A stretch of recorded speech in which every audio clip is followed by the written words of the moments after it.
So, okay, the point you're making is broadly, there's a degree of truth, but this is the same problem with the video, is that, yes, is it an advantage in America to be white as a man, specifically, more so than as a woman, actually? But is it an advantage in terms of dating? Are there more women who are going to prefer white men?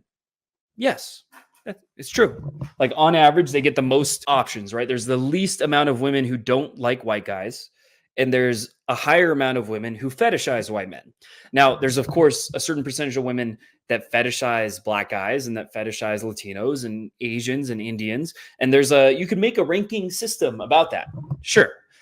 And white guys do have an advantage in terms of there's a lot of women, especially like Asian girls, will kind of like fetishize white guys. Okay, true.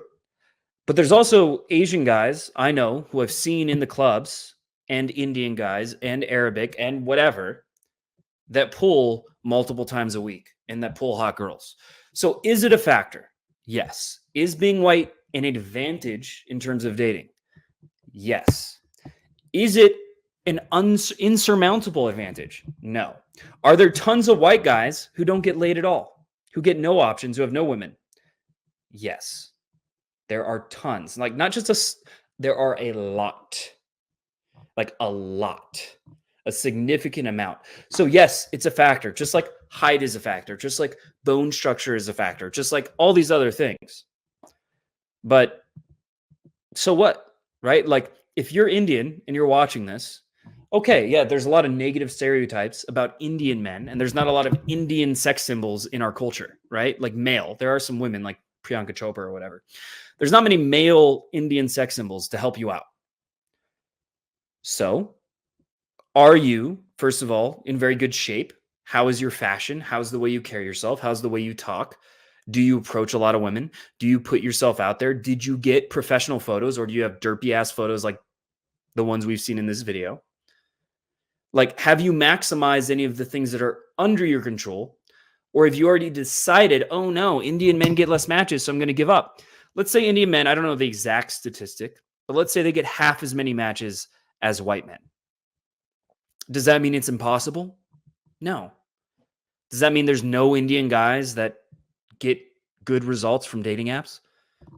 No, there are, right? There are exceptions to the rule. There are millions of exceptions to the rule. The guy I knew in college who slept with not only the most women, but the most attractive women was an Indian guy. Now, he never once to me talked about how it was hard to be an Indian. We never had that conversation. He never thought that way, right? That was not his mindset. Now, he was in good shape. He was a straight A student in college. He was charismatic as hell. That was his most standout quality. He didn't have like a super thick accent where he was hard to understand or something like that. But he did better. I was jealous of him at that point because he was doing far better than me. I wanted to be like him. So you really need to think about how your limiting beliefs can skew your perspective of reality and make it oversimplified, when in reality, yes, of course, looks are a factor. But of course, your race is a factor. But have you done everything in your power to get the results you want? And don't complain until you have.